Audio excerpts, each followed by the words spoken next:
Class 7, Subject Science, Chapter number 5, Acid, Bases and Salts. In our daily life, we use large number of edible substances such as lemon, baking soda, tamarind, common salts, sugar, curd and vinegar. Some of the substances taste sour, taste bitter and some of them taste sweet or salty. मतलब हम लोग daily life में कई सारे edible substances मतलब खाने वाले substances जैसे कि लेमन, बेकिंग सोडा, टमारिन मतलब इमली, कॉमन सॉल्ट, शुगर, ये सब सबको पता है। तो ये सबके टेस्ट अलग अलग होते हैं, कई के स्वीट होते हैं, कई के सॉल्टी, कई के बिटर, बिटर मतलब कड़वा और सार मतलब खट्टा। तो देखना है कि हर एक सब्सटेंस जो है वो एक्चुअली एसिड होता है, बेस होता है या तो होता है सॉल्ट। तो ये हमारा चैप्टर है acid, bases and salts. Edible substances and the taste, जैसे कि लेमन जूस की बात करें तो वो खट्टा है, सार, ऑरेंज जूस सार, विनेगर सार, कर्ड सार, ये जितने सार लिखे हुए हैं वो सारे खट्टे होते हैं, शुगर स्वीट होते हैं, कॉमन सॉल्ट सॉल्टी होते हैं। तो इस टेबल के ऊपर से आप लोग पता कर सकते हो कि हर एक जो सब्सटेंस हम लोग एडिबल सब्सटेंस जो होता है मतलब खाने वाला सब्सटेंस होता है वो हर एक का टेस्ट अलग अलग होता है। Acids and bases, the word acid has been derive from Latin word acidus, मतलब है उसका सार, सार मतलब खट्टा। Thus all sour substances essential contain acid, मतलब जितने भी खट्टे सब्सटेंसेस है जैसे कि लेमन, ऑरेंज, अनराइप मैंगो मतलब कच्चा मैंगो एंड कर्ड टेस्ट सार। दे टेस्ट सार because they contain substance called acid in them. ये खट्टे क्यों लगते हैं? क्योंकि उनका टेस्ट खट्टा क्यों है? क्योंकि उनमें होता है एसिड। तो substances that contains acid they are called acidic substances and substances which do not contain acid, that means substance that contains base in it, they are called basic substances, जो हमारा उसके नीचे वाला पैराग्राफ है। The acid in this substances are natural acid, मतलब orange, mango unripe या curd की बात करें वो सारे के सारे नेचुरल एसिड है। सब्सटेंसेस अदर देन एसिड, मतलब बेकिंग सोडा है जो सार नहीं टेस्ट करता, वो करता है बिटर टेस्ट, बिटर मतलब कड़वा। If we prepare a solution of baking soda in water and rub it between your finger, मतलब प्रिपेयर कैसे करना है बेकिंग सोडा का सॉल्यूशन, पानी लेना है, उसमें बेकिंग सोडा डालना है, फिर ड्रॉप लेना है हमारे हाथों में और फिंगर से टच करना है, तो वो सोपी फील करेगा, जैसे साबुन लेते हैं और कैसा थोड़ा सा चिकना महसूस होता है वैसे, तो सोपी फील करेगा। तो bases are bitter to taste and they feel soapy. The chemical nature of substances is said to be basic, तो मतलब इसीलिए केमिकल सब्सटेंस जो ऐसे वाले सब्सटेंसेस होते हैं जैसे कि एग्जाम्पल के तौर पे हमारे यहाँ दिया हुआ है बेकिंग सोडा, तो वो है base. All the acid mention in the table occur in nature.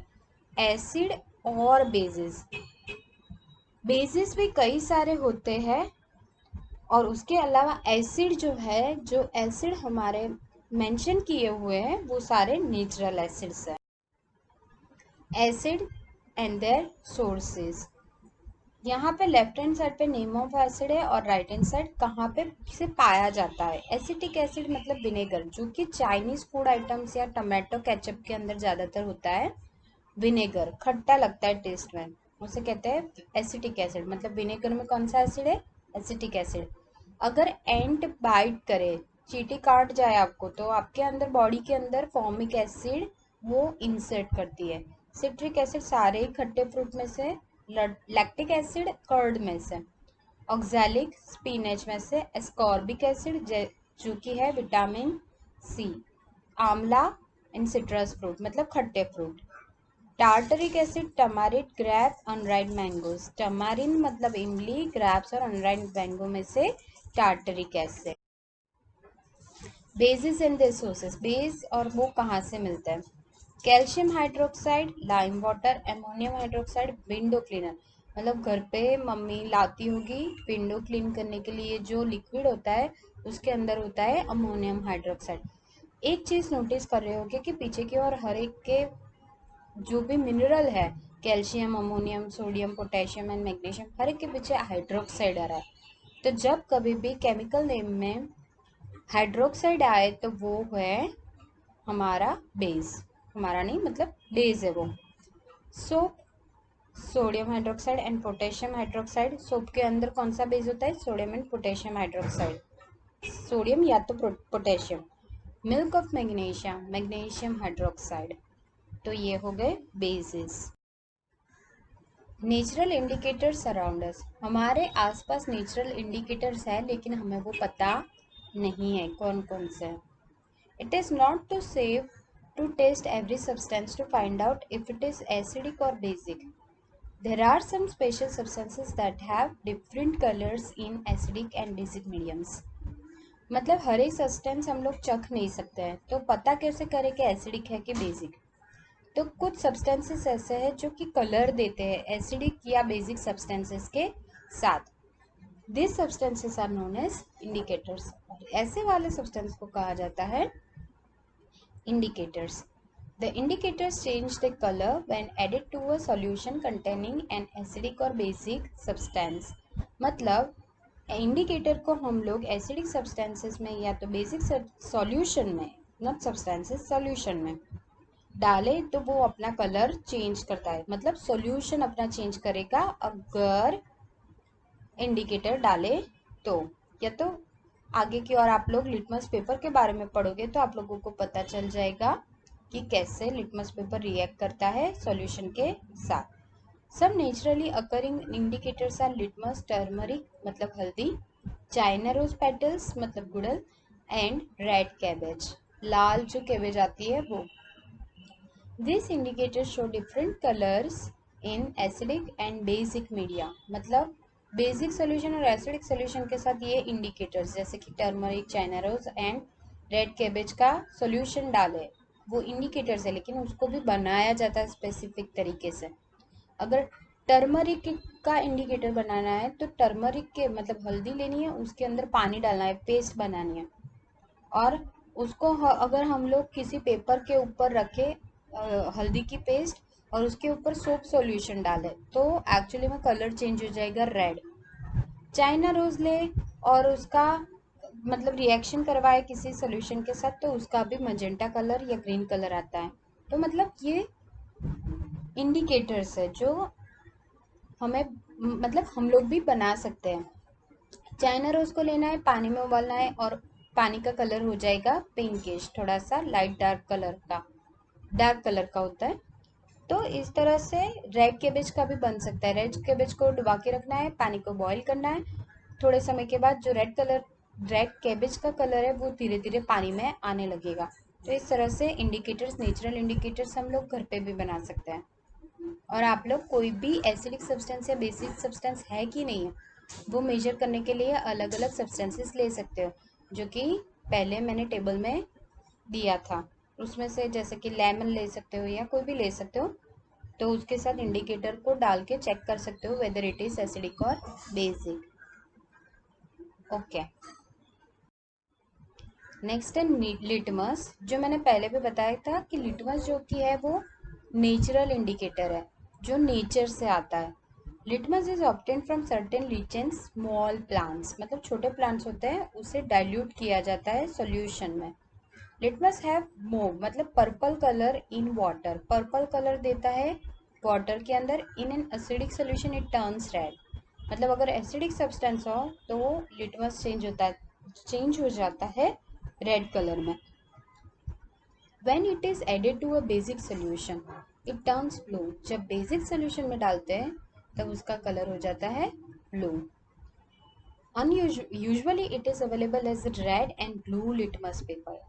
Litmus paper क्या है? पेपर के ऊपर लिटमस जो कि प्लांट है उसको रब करके एक्चुअली में प्रोसेस करते हैं, रब तो नहीं बोल सकते, लेकिन प्रोसेस करने के बाद एक पेपर बनाया जाता है, उसे कहते हैं लिटमस पेपर। वो स्ट्रिप्स में अवेलेबल होता है। तो वो स्ट्रिप अगर हम लोग एसिडिक या बेसिक सोल्यूशन के अंदर डालें तो स्ट्रिप का कलर चेंज हो जाता है। और स्ट्रिप के कलर अगर रेड कलर की स्ट्रिप एसिडिक सोल्यूशन में डाले तो वो चेंज नहीं होती, वो रेड की रेड ही रहती है, क्योंकि एक्चुअली में लिटमस रेड कलर देता है एसिडिक सोल्यूशन के साथ। तो जब कभी भी एसिडिक सोल्यूशन हो तो उसमें डाली जाती है ब्लू लिटमस पेपर की स्ट्रिप। अगर बेसिक सोल्यूशन हो तो उसके अंदर डाला जाता है रेड स्ट्रिप, ताकि उसका कलर चेंज ब्लू पर्टिकुलरली दिखे। जैसे मैंने पीछे बताया कि इंडिकेटर, ये जो लिटमस है वो कलर देता है एसिडिक सब्सटेंसेस के साथ रेड और ब्लू सब्सटेंसेस के साथ ब्लू, और सॉरी बेसिक सब्सटेंसेस के साथ ब्लू। अगर रेड के साथ रेड ही लिटमस पेपर डाल रहे हो तो कलर चेंज पता ही नहीं चलेगा। और ब्लू में अगर बेस है तो बेस में ब्लू लिटमस पेपर डालोगे तो पता ही नहीं चलेगा। हमें डाल के तो दोनों ही चेक करना है, लेकिन कलर चेंज किस पे दिखेगा? एसिडिक सब्सटेंस है तो ब्लू लिटमस पेपर पे, और बेसिक सब्सटेंस है तो रेड लिटमस पेपर पे। नेक्स्ट है टर्मरिक इज अनदर। जैसे कि मैंने पहले ही बताया कि टर्मरिक भी एक नेचुरल इंडिकेटर है जो कि हम लोग बना सकते हैं घर पे पेस्ट बना के। Turmeric turns red in basic solution. अगर बेसिक सोल्यूशन है तो उसके साथ उसका कलर आता है red. It is used as an indicator in the form of turmeric paper. Paper भी बना सकते हो, मतलब पेपर लेना है, उसके ऊपर पेस्ट जो टर्मरिक की पानी डाल के बनाई उसको रगड़ना है, थोड़े टाइम के बाद सूख जाने देना है, तो वो टर्मरिक पेपर रेडी हो जाएगा। China rose as an indicator. China rose is a natural indicator. It is called pudal in Hindi. It is extracted from the red flowers of China rose plant with water. जैसे मैंने पहले process बताया कि पानी में boil किया जाता है और उसमें से हमें ये नेचुरल इंडिकेटर चाइना रोज मिलेगा। एसिड रेन, कई बार ये सुना है कि रेन गिरती है, लेकिन कई बार ये नहीं पता होता कि कई कई जगह पे अर्थ पे एसिड की रेन भी होती है। तो वो कैसे होती है? The rain containing excess acid called an acid rain. ज़्यादा अगर रेन में एसिड की मात्रा घुल जाए तो उससे गिरती है एसिड रेन। एक्सेस मतलब ज़्यादा। The rain becomes acidic because carbon dioxide, sulphur dioxide, nitrogen dioxide dissolve in raindrops to form carbonic acid, sulfuric acid and nitric acid। मतलब होते तो गैसेस है, लेकिन जैसे ही पानी के साथ मिक्स होता है तो डिजोल्व होके वो बन जाता है एसिड, कार्बोनिक, सल्फ्यूरिक या nitric. It can damage to buildings, historical monuments, plants and animals. ये मॉन्यूमेंट्स, हिस्टोरिकल मॉन्यूमेंट्स मतलब आप सबको पता है जैसे कि ताजमहल है, अगर उसके ऊपर एसिड रेन गिरे तो वो मॉन्यूमेंट खराब हो जाएगा। एसिड सब कुछ डिस्ट्रॉय कर सकता है, वो सब कुछ पिघला सकता है अगर वो कंसनट्रेटेड हो तो। बाकी जनरली तो मम्मी घर पे लाती होगी कंटेनर में भर के, बाथरूम साफ करने के लिए भी वो यूज़ होता है, लेकिन वो प्लास्टिक के कंटेनर में होने के बावजूद भी प्लास्टिक पिघलता नहीं। लेकिन अगर कंसनट्रेटेड हो, कंसनट्रेटेड मतलब एसिड की मात्रा ज़्यादा हो, तो वो प्लास्टिक के कंटेनर में स्टोर कर सकते हैं नहीं है, उसे स्टोर किया जाता है ग्लास के बॉटल में। आगे देखते हैं। Acid rain makes the water of lakes, pond, river too acidic due to which fish and other aquatic animals get killed। अगर वो एसिड पानी में घुल जाए, मतलब जो एसिड रेन गिरे उसकी वजह से लेक में, पॉन्ड में या रिवर में गिरे ऐसा वाला पानी, तो उसकी वजह से फिशेस एंड एक्वाटिक एनिमल्स भी मर सकते हैं, मतलब मर ही जाएंगे क्योंकि एसिड है। Acid rain eats up the leaves of the trees gradually. By losing leaves, the trees die. Acid rain also damage crop plants in the field। हर एक चीज़ बिगाड़ देगा जैसे कि leaves और trees। Acid rain damages metal structures like steel, bridges, etc. when it falls on them। Steel के bridges भी, मतलब metal को भी वो कॉरोड करता है, खा जाता है। And it also damages the surfaces of buildings and monuments made up of marble। जैसे कि मैंने एग्जांपल दिया ताज महल का, तो you can understand how destructive this acid rain is। Next है neutralisation.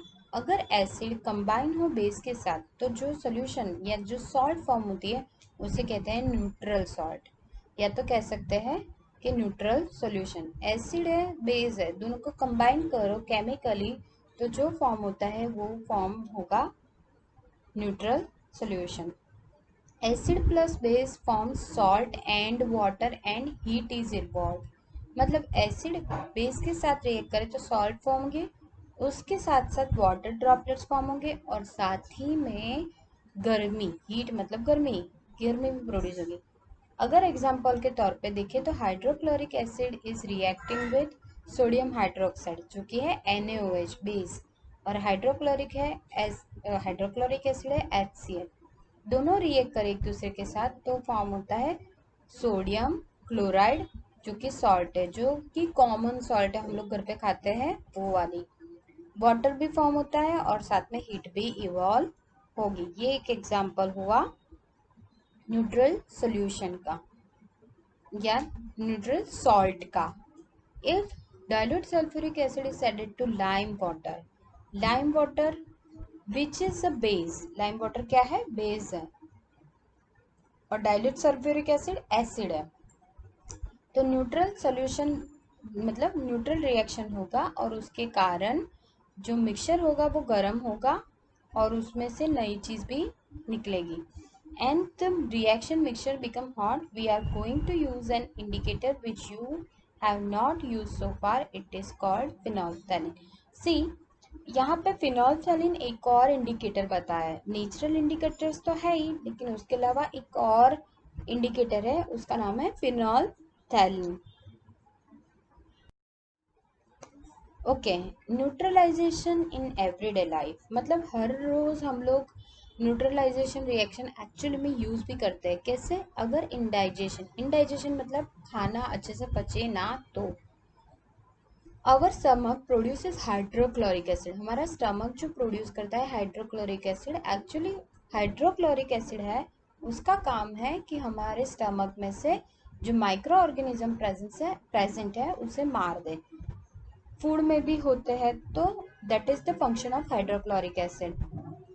But sometimes hydrochloric acid creates more acidity in stomach, तो उसके कारण पेन भी स्टमक में होता है या इरिटेशन होती है, तो ज़्यादातर दिया जाता है बेस जो कि मिल्क ऑफ मैग्नीशिया है, उसे दिया जाता है ताकि उस एसिडिटी कम हो जाए।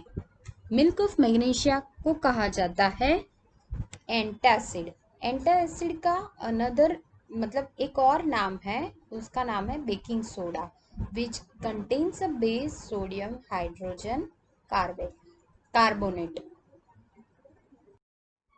नेक्स्ट है ant bite. When ant bites it injects acidic liquid into the skin of the person which causes burning pain. आप लोगों को इचीनेस होती होगी जब चींटी काट जाती है, तो वैसे ही जब कभी भी चींटी काटे तो जनरली कैलामाइन लोशन लगाया जाता है जो कि है एक बेस, या तो उसे कहा जाता है जिंक कार्बोनेट। मतलब अगर ट्यूब हो और उसके अंदर जिंक कार्बोनेट हो तो मतलब है उसमें बेस है। तो एंट बाइट करे तो जिंक कार्बोनेट अप्लाई करते हैं ताकि उसकी इफेक्ट न्यूट्रल हो जाए। न्यूट्रल मतलब ना एसिडिक ना बेसिक, मतलब नॉर्मल, तभी सेंसेशन बर्निंग सेंसेशन चली जाती है। Soil treatment. द सॉइल में कंटेन और सॉइल में भी एसिडिक और बेसिक। अगर सॉइल ज़्यादा एसिडिक हो जाए या ज़्यादा बेसिक हो जाए तो हमें न्यूट्रल करनी पड़ती है। तो generally if the acid is acidic too acidic, बहुत ज़्यादा एसिड बच जाए तो बेस डाला जाता है, जैसे कि क्विक लाइम, स्लेक लाइम, ये डाला जाता है ताकि न्यूट्रल हो जाए। न्यूट्रल मतलब ना एसिडिक ना बेसिक। ओके, नेक्स्ट है फैक्ट्री वेस्ट। जनरली पहले तो लोगों को पता नहीं था कि न्यूट्रलाइजेशन करना बहुत इंपॉर्टेंट है, क्योंकि अगर एसिडिक हुआ तो वो डायरेक्ट फैक्ट्री से जो निकल के वेस्ट रिवर में अगर डाले फैक्ट्री तो एक्वाटिक लाइफ सारी डिस्ट्रॉय हो जाएगी। इसीलिए अभी फिलहाल पता चलने के बाद फैक्ट्रीज जनरली न्यूट्रलाइजेशन करती है जो वेस्ट प्रोडक्ट वो डिस्चार्ज करने वाले हो, मतलब वेस्ट जो डालने वाले हो रिवर में या लेक में, उससे पहले ट्रीट किया जाता है, तब भी जाके बाद में वो वेस्ट डाल सकते हैं बाहर की ओर। तो neutralisation reaction is very important for factory waste as well. The waste substances discharged by many factories contain acids.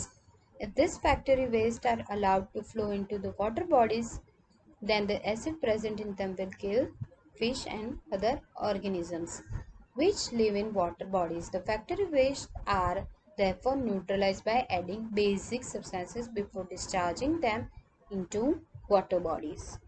So before they discharge it into the water bodies, they should treat it with the base so that the reaction or the effect of acid neutralizes, मतलब कम हो जाए और या तो ख़त्म ही हो जाए। तो ये था हमारा chapter acid bases and salts.